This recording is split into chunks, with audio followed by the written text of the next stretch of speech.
So phase contrast images should be color neutral. So with the SD card chosen on the remote control, I want you to hit the upper right.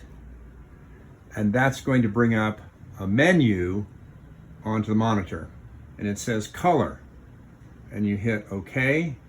And then it says set white balance. And that's press OK. So I'm going to press OK. And you're going to see where it says processing, please wait. That adjusted the white balance. There's no color in that image. So let me do that one more time and show you where that's at.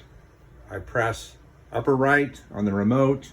It brings up the menu. I hit color. Now that is the automatic adjustment of white balance. I can come down and do it manually, and I can go through the red level, blue level, black level. I can do it, adjust it manually, okay? But it's just as easy to do it if you do it auto set and hit OK, and it'll processing. You should end up with a color neutral image. That's your objective. Now there's a second way to automatically adjust the white balance on the remote.